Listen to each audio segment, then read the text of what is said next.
مكان. اهلا بحضراتكم يوم جديد وحلقه جديده وبرنامجكم بلاتو. زي ما وعدناكم حلقاتنا كل اسبوع بتكون مختلفه. الحقيقه النهارده حلقتنا هي حلقه خاصه جدا مع النجم احمد عزمي. اتكلمنا معاه عن مسلسله قشطه وعسل. تعالوا مع بعض نشوف حكايه قشطه وعسل مع النجم احمد عزمي على شاشه المصريه وبرنامجكم بلاتو. السلام عليكم. مش دي مراتك المعلمة معانا يا سيدي المعلمين؟ رنت أبقابي يما رنت أبقابي وأنا ماشية يما بتميل راسي.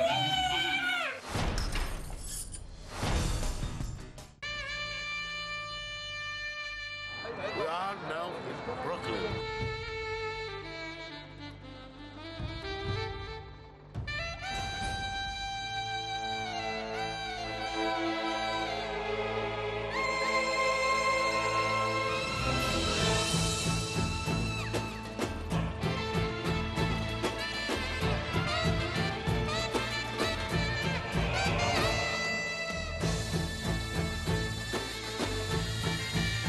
انا بتصور من تجربه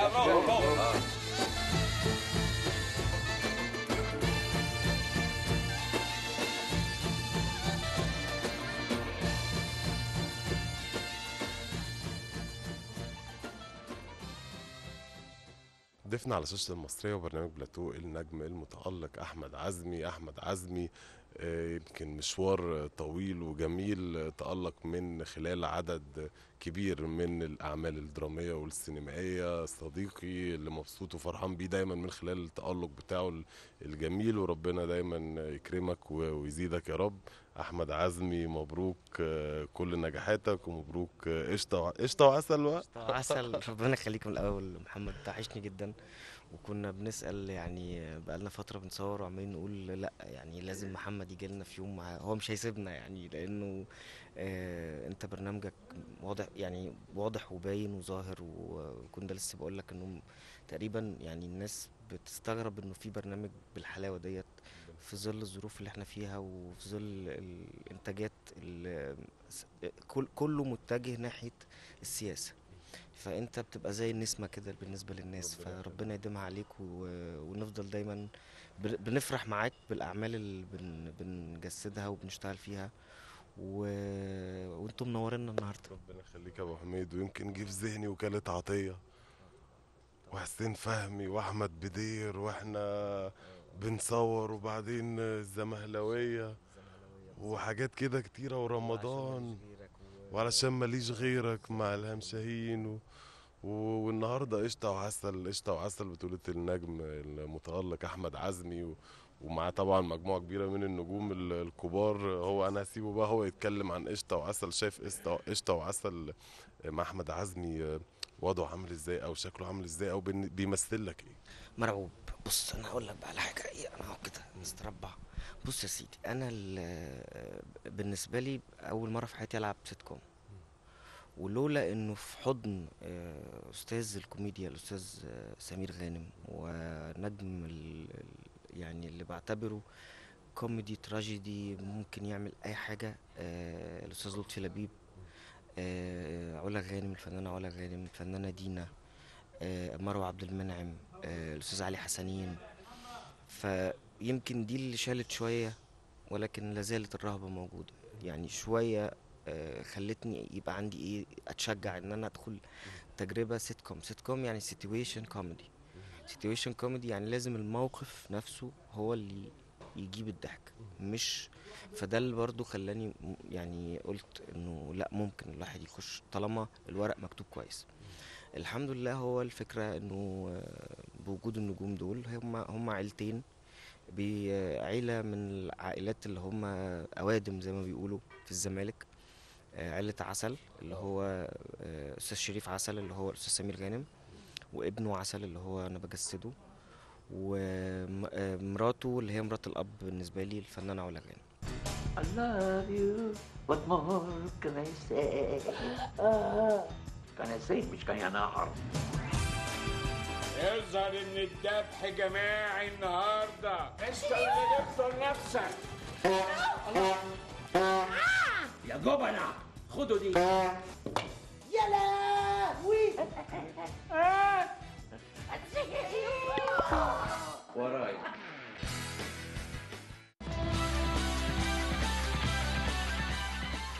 جزار العالمي عم لطفي حبيبي ما ينفعش كده. لا لا لا. وانت فاهمني كويس وهنتكلم بعدين. فلا يعني تحت طبعا انتاج بنك الانتاج واستاذ هاني ويليام واستاذه هبه جعفر.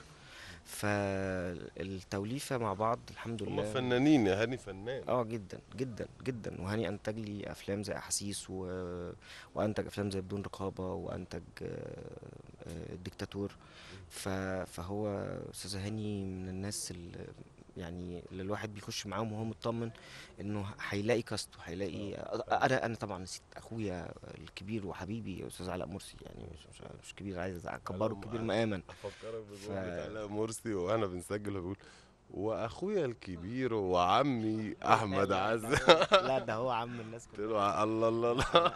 استاذ علاء مرسي يعني بجد، يعني احنا بنيجي ندور على بعض، يعني بنيجي اللوكيشن اللي هو عزمي فين، استاذ علاء فين، لحد ما نلاقي بعض نستقر في مكان وننسى، يعني مفضلين لنا مكان تاني فنفضل قاعدين في المكان اللي احنا قاعدين فيه. فتوليفة كده الحمد لله فيها درجة كبيرة من الحب، وده اللي ظاهر على الشاشة. يعني حتى لو انا في اول بداية التصوير ما كنتش قادر اتوائم مع فكرة انك تبقى في اداء. انا بشتغل طول عمري تراجيدي، ففي طريقة يعني تجسيد للشخصية بشكل معين ما تنفعش في السيت كوم. هبقى انا نشاز، يعني لما يبقى حواليك كل الكوميديانات ديت وانت هتقول بجد، فهتبقى انت كأنك عنصر ناشف في وسط حاجة رز بلبن، يعني أيوة. كأنك ففي الاخر بدأت اتابع استاذ سمير غانم واستاذ لطفي، بدأت ابقى مرد ليهم الاول، ان انا اقول الجملة عشان هو يقول الافيه. بدأت اتعلم ازاي يترمي الافيه، بدأت اتعلم يعني. فهم حتى النهارده بيقولوا لي انت جاي في اخر المسلسل وتبتدي بقى تسخن بقى علينا. لا يا جماعه بس بالظبط. فايه ما ينفعش كده، خلي بالك. فايه الحمد لله الجو بتاع المسلسل ساعدني كتير جدا ان انا اتعلم. بعتبرها انا دايما بحب ان يعني كل تجربه تبقى فيها خبره اكتر او تعلم من حاجه مختلفه. فالحمد لله ان هو تجربه الكوميديا بالنسبه لي جديده، ولكن محفوفه طبعا بمخاطر كتير جدا. الناس تستثقل دمي.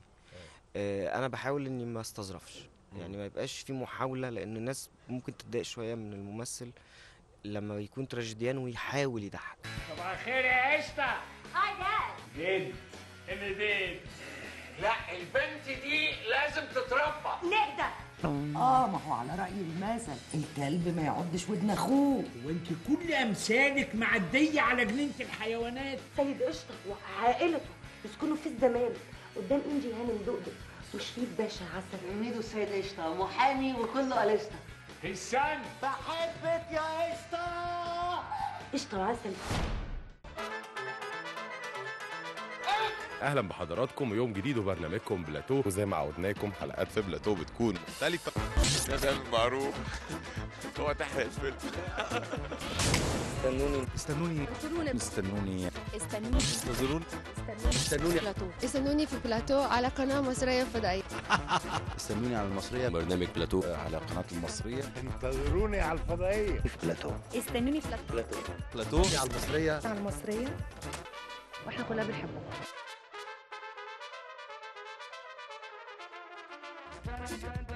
ما قلتش من الكوميديا. ساعدني في عسل انه عسل هو شخصيه تركيبه ولد عايز يبقى نجم. هو عايز يبقى الصبح نجم، فبيجرب مره يبقى مطرب، بيجرب مره يبقى مذيع. ممكن ابقى مذيع رهيب يعني كده بقى دخلنا في بيجرب يبقى ممثل، وبيجرب يبقى يعني بيجرب يبقى كل الحاجات اللي ممكن تؤدي الى ان هو يبقى نجم. في النهايه يعني في حلقه مثلا بيقرر انه اليومين دول كل البرامج سياسه، ولقمتها حلوه يعني. الراجل يخش في السياسة. فالراجل يعني لو بقى ناشط سياسي هيطلع له كل يوم في برنامجين 3 هيلم مبلغ لما جامده لما جامده. وبعدين انتوا فاهميننا الموسم اليومين دول بتوع السياسه يعني. هتلاقي كل يوم مفيش بتاع السياسه بيتنطط من القناه دي للقناه دي للقناه دي، ما بيقعدش في بيته يعني. فيحاول يبقى ناشط سياسي عشان يبقى نجم وينزل صوره على المجلات وحاجات كده يعني. فهو مجنون بالشهرة ومجنون بالنجومية، وده المحرك الأساسي للشخصية يعني. ده اللي الباعث اللي بيخليني ممكن هنا أزود سنية في الشكل، في مش عارف ايه، في النضارات، في اللبس، في ان هو عنصر انه بيحاول يغير ويتجدد كل مرة. فالفاريشن دوت او التنوع دوت هو اللي مخليه الحمد لله الواحد قادر يخش مع النسيج بتاع العمل كله. بلدي اوي. رقصوني على الريال. هطلع الشماريخ وابوظ الماتش. حي عدي على الكور الجوي يا بنت. انتوا ايه اللي هبتوه ده؟ بالذات ان احنا ضحينا بنفسنا عشان ننقذكم. الملك يا غريب عن بيتك غايب، الجيران السو تطفشوا الحبايب. المثل الشعبي. انت هتتكلم زي السفاحين دول. لو جابوا شكير على يميني بينصيع على شمالي، روح قلبي اجيبها في النص واطردهم هم. تجيب لي من فوق كده تفاح، وشوف تحت كده لو لقيت بطيخ هات لي جوز، بس ايه حمر.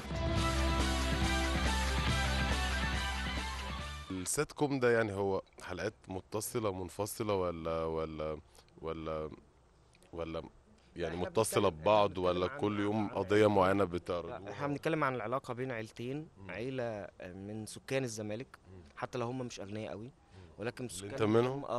اللي هو راجل عنده محل انتيكات وساكن في الزمالك في شقة وارثها عن ابوه، واللي هو من ايام ما كان الايجار 3 جنيه ودلوقتي بنت الجزار. والناحية التانية عندنا عيلة الجزار تيجي تسكن، تشتري العمارة وتسكن في الشقة اللي قدامنا. فكل حلقة في صراع بشكل معين بيحصل، في محاولة ان هم بفلوسهم يبقوا اعلى مننا، واحنا بشياكتنا او باننا ثقافتنا هنبقى اعلى من اي حاجة. انا اهم حاجة عندي التناكة. علاء مرسي يا جماعة بيدور على سليمان عيد. يبحث لا زال يبحث عن سليمان. عملنا سلسلة لقاءات بندور على سليمان عيد وفي الاخر لقاه، بس هندور عليه في يوم مع نجم، هندور عليه موجود فين وهنجيبك برضه، خلي بالك. لازم الاقيك يا سليمان. فلا طبعا يعني المجموعة بسم الله ما شاء الله يعني حاجة بجد. الواحد بيبقى فرحان وهو جاي وزعلان وهو مروح، مع انه يعني ساعات في ايام بنتعب فيها جدا، بس الحمد لله التعب دوت يا رب بس في الاخر يبقى جزاؤه عند ربنا كويس، وانه الناس تستقبل المسلسل بشكل حلو. وايه اللي انا سمعته ده صحيح ان بيتك اتحرق ونقلته؟ بس الحمد لله يا جماعه ما تقلقوش على احمد عزمي، الحمد لله يعني. بس ايه الحكايه دي فعلا؟ والله يعني ما يعني قدر الله ما شاء فعل يعني. هو ده حاجه لوحدها كده يعني. كان يعني ماس كهرباء، كان في اليوم دوت في مشاكل كتير قوي في الكهرباء في المنطقه اللي انا ساكن فيها. وبعدين انا الحمد لله ادم ما كانش في البيت، كان مسافر مع والدته اولاده يعني، اولاده ومراته. والمدام نقضي معاهم يوم في احد الالعاب مش هنقول الاسم عشان ما يبقاش اعلان، بس ملاهي مسحوا في يوم كده. فالحمد لله انهم ما كانوش موجودين. انا نزلت من الشباك، الناس ساعدوني الجيران وبس الحمد لله كلها فقدات، بس في الاخر الحمد لله الواحد لا فداك الحمد لله، ما بيقولش غير الحمد لله. وانه يعني في ناس كتير يعني استاذ هاني ويليام كان اول واحد موجود معايا، والناس كلها وقفت جنبنا. والشغل يعني الواحد ان هو ينزل تاني ويقف على رجليه ويشتغل وكده، بيبتدي ربنا بيزرع فينا نعمة النسيان، فبنبتدي ننسى بقى الموقف ونبتدي نبص على اللي جاي. فالحمد لله الواحد طالما زي ما بيقولوا كده راجل واقف على رجليه، احنا اللي بنجيب الفلوس مش هي اللي كده. الحمد لله. قال على رأي المثل منين نطلع الطلعة دي؟ يا واثقة بالرجالة؟ ايوه يا حتى المية بالفنجانة. او ماي جاد. لا يعني يا لا. تعالى عايزك جوه. ماي جاد. يا دنيا يا دنيا. عوض عليا والسيناريو ده يتباع بالكيلو لا مؤاخذة ولا بالحتة؟ لا بالفخدة. ادفع احسن لك، يا الدفع يا الحبس. حبس يا ابني. الثورة دي بوظت عقول الناس. فلول. ما تفهمنيش غلط، أنا قصدي ثورة 52. المجد للشهداء.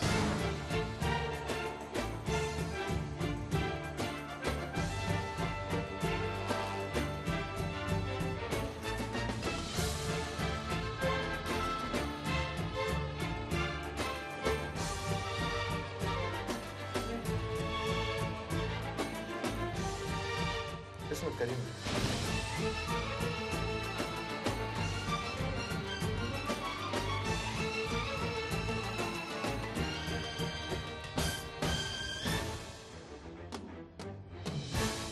انت واخد السنة من اولها على الحمل كده ليه؟ المصرية دي بيتي. يا ولد.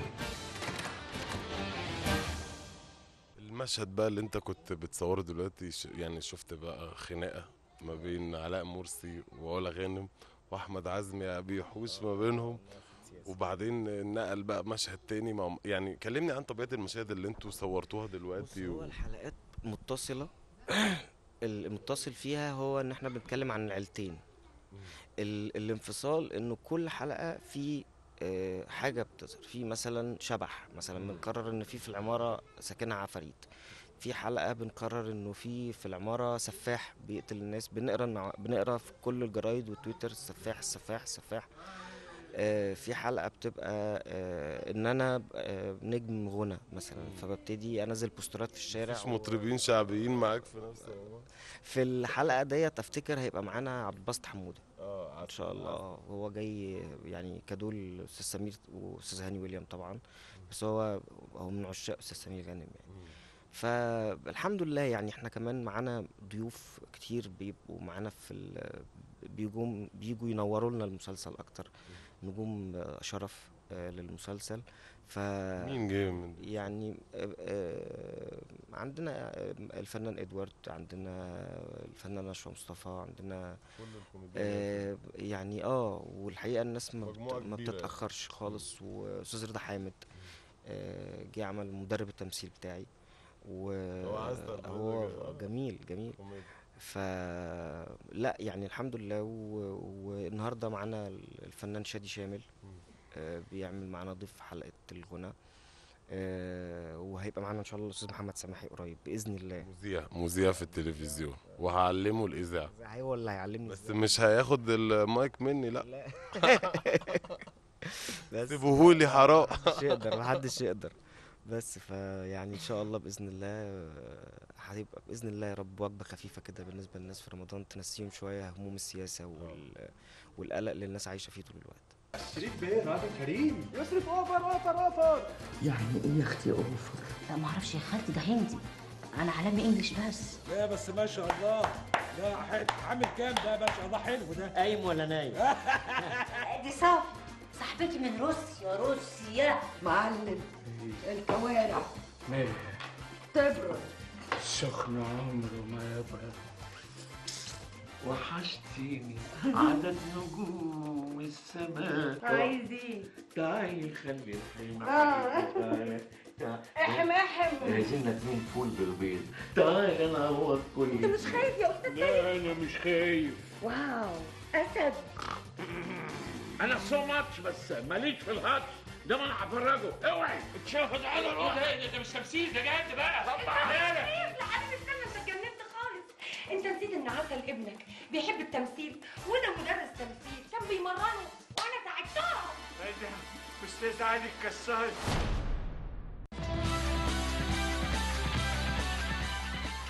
بتصور ايه تاني بجانب قشطة وعسل؟ هو بجانب قشطة وعسل ما ينفعش تصور حاجة تانية، لأن أنت عارف السيت كوم لازم بيبقى العائلتين موجودين طول الوقت. لأنه أنت الدراما مبنية على التضاد اللي بين العيلتين. فلحد ما إن شاء الله بعد ما أخلص بإذن الله في فيلم اسمه ده ان شاء الله ده لسه يعني ده ان شاء تقراه الله يعني ده لا تعاقدنا عليه باذن الله يا رب هيبقى تحت السيطرة، كل حاجة تبقى تحت السيطرة ان شاء الله. ربنا يستر بقى. ان شاء الله باذن الله ده اللي بجهز له، ان شاء الله هنبتدي فيه مع بدايه بعد اول اسبوع في باذن الله. شايف الفن هيتغير من السيء للأحسن، نبتدي نشوف إمكانيات تكنولوجيا كل حاجة شايفينها بتطور. يمكن أنا وأنا قاعد مثلا دلوقتي برضو بقول للمشاهدين شايف صورة ما شاء الله يعني جميلة، وكل شوية الأمور بتتحسن غير الأول كان تيكاوي كده في السريع. لا احنا الحمد لله قدرنا نستفيد من يعني شايف الفن هيتغير؟ شايف انه هيتغير يعني الصورة هتتغير بس كل طفل اعتقد في الدنيا بيبقى محتاج رعاية ومحتاج انه يبقى فيه هيئة بتحميه. يمكن احنا ناقصنا الإدارة او انه يبقى فيه يعني احنا الحمد لله لسه عندنا مدينة الانتاج الاعلامي بقوتها وبانها بتساعدنا جدا وبتدي تمويل بأماكن تصوير بمعدات بعمالة بتساعد المنتجين جدا لما بيبقى عمل كويس وجاد زي العمل دوت. بس احنا محتاجين انه نرجع. ما يبقاش حصيلة السنة 20 فيلم، ما يبقاش حصيلة السنة 12 مسلسل 15 مسلسل والباقي من السنة اللي فاتت، وناس بتدخل حاجات في بعض، ناس بتبتدي تصوير قبل رمضان بشهر لحد ما تكون باعت. فكل مشاكل التوزيع محتاجين انها تبقى في رعاية من الدولة عشان المنتج يقدر يدخل بقلب جامد، ما يبقاش داخل وكله داخل كأنه داخل ريسك، يا اما فلوسه دي هترجع يا اما لا. فاتمنى يا رب الفترة اللي جاية ان المسائل يعني خصوصا انه عندنا طاقات رهيبة، يعني عندنا مصورين جامدين جدا، عندنا الحمد لله طاقات تمثيلية شابة وعندنا زخم من الجراندات الهايلين. فدي صناعة وتجارة وفن وثقافة. مش عايزين كل الأحداث السياسية اللي احنا لغوشت حوالينا ديت تؤدي إلى إنه بدل ما يبقى فيه حرية فكر يبقى فيه انعدام فكر. فربنا يستر يعني. بس أنا متفائل بإنه بدأ يحصل حراك وبدأ يحصل دعم من مدينة الإنتاج أدى إلى إنه في ناس ابتدت تشجع وتنتج الحمد لله. اكشن جميل.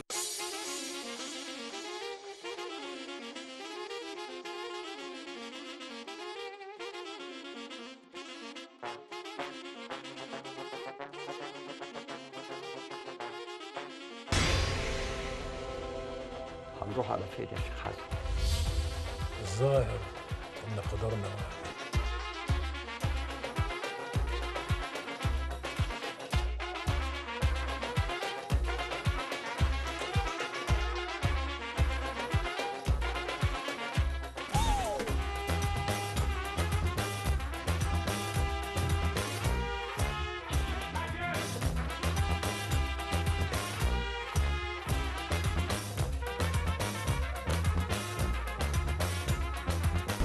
النهارده مفيش حكومة.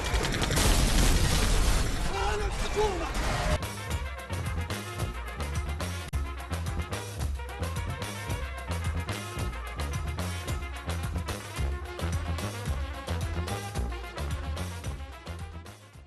تعال نغير موضوعنا الشغل واتكلمنا عن اكتر موقف كوميدي حصل لك في التصوير مع كل الكوميديانات الكبار اللي هم مشاركين في هذا العمل. هو بص انا هقول لك على حاجه عشان ما موقف اطولش. حصل؟ لا انا كل المواقف بتؤدي يعني انا الوقوف جنب هرم زي سمير غانم طبعا في حد ذاته انت لما بتسمعه وهو بيراجع الافيه مع نفسه بتضحك يعني غصب عنك. فكتير طبعا فكينا جوه التصوير وضحكنا ونسينا ان احنا بنصور وما قدرناش نمسك نفسنا يعني. فبيبقى يعني مش هقدر احدد لك موقف معين جنب ان انا جعان قوي عايز اكل. هنروح ناكل دلوقتي يا جماعه لو سماحي عازمني عازمني. في سمكية نفسي الحقها. سمكية كمان وبيقال لنا في وحوش جوه. يعني انتوا منورينا النهارده وانا سعيد جدا بانه دايما انا واخويا محمد دايما بنبقى مع بعض. سماحي وشه دايما حلو علينا ويا رب ان شاء الله باذن الله نتقابل تاني بقى في البرنامج التاني مع ادم. يوم مع نجم. يوم مع ادم ان شاء الله. يوم ان شاء الله باذن الله، ويوم مع نجم يبقى منورنا احمد عزمي ان شاء الله باذن الله، وهناخد ادم ونوري لكم ادم بقى ابن احمد عزمي، يعني النجم القادم بقى ان شاء الله باذن الله. وبجد والله يا احمد عزمي من النجوم المحترمين وجدع يعني ومتواضع مع وقريب للمشاهد وللجمهور، وان شاء الله بالتوفيق باذن الله. بس كلمه اخيره تحب تقولها لكل مشاهدين شاشه المصريه وبرنامج بلاتو، احنا بنختم معاك عن عمل قشطه وعسل او اي حاجه احنا ما اتكلمناش فيها، حابب انك تضيفها او تختم بيها مع المشاهد، يا ريت اتفضل. اخيرا خدت منه المايك، وانا سجلي في المايك من ساعه ما قعدنا فايه عايز اقول لكم انه استنوني ان شاء الله على شاشه المصريه برنامج بلاتو مع النجم الاستاذ محمد سماحي، ويا رب دايما نبقى مع بعض ونبقى في بلاتو وبنقدم فن والناس بتنبسط بينا ونبقى جزء من سعادة الناس. كل سنة وانتم طيبين. اخد الحق حرفة يا حبيبتي، وانا وانتي والفضائيات. See you. Bye.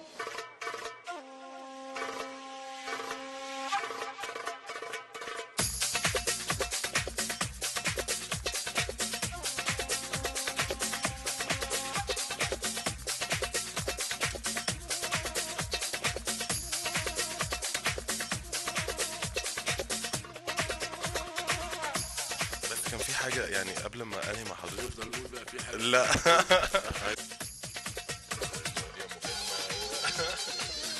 طب تعالى بقى نكمل معاهم بقى.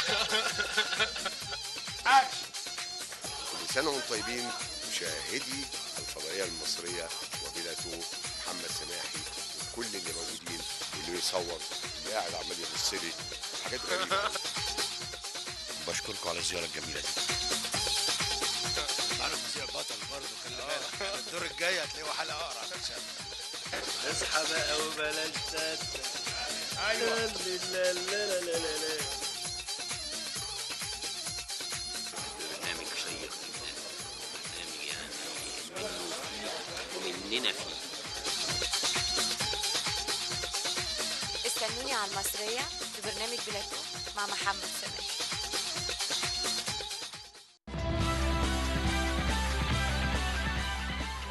مشاهدينا كده بتكون خلصت حلقتنا، يا رب تكونوا استمتعتوا معنا النهارده من خلال حوارنا مع النجم احمد عزمي. ان شاء الله نشوفكم الاسبوع الجاي في حلقه جديده وبرنامجكم بلاتو.